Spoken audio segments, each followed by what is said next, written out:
cette montre dont tu parlais, François, Oui. donc l'Apple Watch, eh bien, on a constaté que la montre elle-même se comportait très bien, mais tu l'avais déjà évoqué précédemment dans ce studio. Eh bien, le bracelet a tendance à s'abîmer.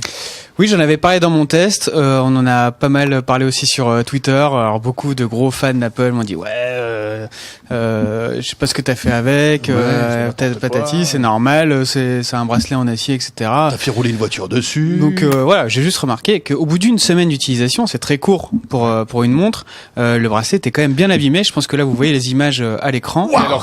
Alors attention, c'est sur un bracelet. Non, sur deux. Alors ça c'est mon, c'est sur un modèle. Voilà, pardon. c'est le bracelet que j'ai utilisé. C'est sur un modèle parce que vous savez qu'il existe plusieurs types de bracelets sur l'Apple Watch. On parle de l'Apple Watch bien évidemment. Et donc ça c'est le bracelet papillon. Avec l'ouverture papillon, vous savez, c'est cette ouverture qui est d'ailleurs la même sur l'Alcatel One Touch Watch que nous allons découvrir dans un instant avec Stéphanie et moi-même. Même ce bracelet, la bagatelle 500 €. 500 € le bracelet. Est-ce qu'il est bien là le problème en fait? Un bracelet en acier qui s'use, on va dire, il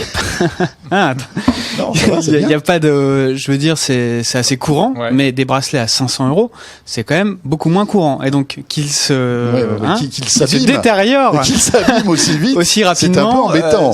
Oui, voilà, c'est embêtant. Bon, et donc, je disais, on n'a pas la réponse, mais on en a parlé à Apple, qui a ouvert une enquête, on peut dire ça comme ça. Voilà, c'est ça. Alors, ils ont là mis sur le coup les meilleurs enquêteurs de chez Apple. Ah bah, ils ont récupéré les bracelets qu'on leur a fournis. Ils ont récupéré les bracelets pour voir, essayer de comprendre un peu ce qui se passe. Donc, je sais pas ce qui va être analysé exactement. Moi, mon analyse personnelle, c'est juste que c'est un bracelet en acier, tout ce qu'il y a de plus classique, qui est vendu à un prix totalement extravagant. Quand même, 500 €, c'est le prix d'une Apple Watch, il faut le rappeler. Bien sûr. Voilà, c'est de l'usure normale, mais c'est pas un prix normal. Vous avez, enfin, c'est vrai qu'il n'y a pas beaucoup d'Apple Watch en circulation maintenant, mais si vous avez le même problème avec ce bracelet, donc papillon en acier, qui se détériore sur votre poignet, dites-le nous. Et puis sachez que j'ai l'impression aussi qu'Apple fait des remplacements très facilement, dans ce cas précis. Pour le prix. Il y a Neapfi qui nous dit que c'est le bracelet de la Moto 360, c'est pas mal non plus. La version acier. Alors, on n'a pas testé la version acier, mais c'est possible. C'est possible. D'accord. Ouais. Je suis pas convaincu qu'il soit vendu 500 € par contre. Très rapidement, il y a un autre produit high-tech de luxe qui. C'est la folie de la rayure en ce moment. Oui, qui a réservé quelques mauvaises surprises. C'est la semaine mondiale de la rayure. Voilà, c'est ça.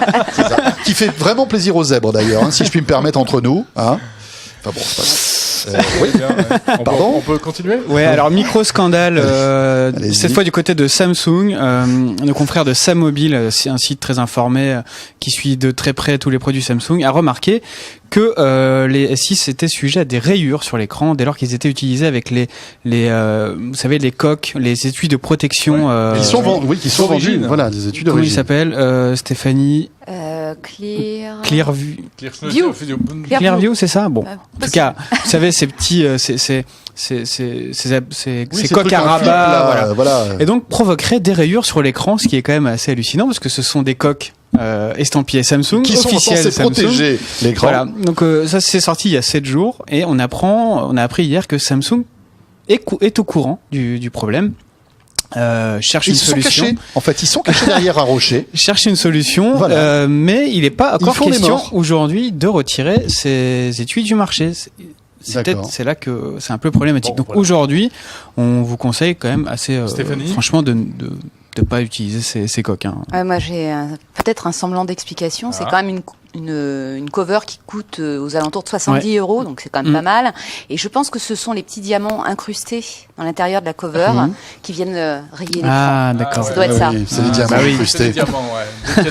Les diamants, vous savez, tout de suite, ça raye. Ouais, on a souvent ce problème. Oui, c'est vrai. Jérôme, tous les jours. Dans tes poches, fréquemment. Dès que je mets ma rivière de diamants, après, j'ai le cou tout rayé. Ça arrive. Il y a ça et les lingots d'or aussi. C'est éviter les lingots d'or.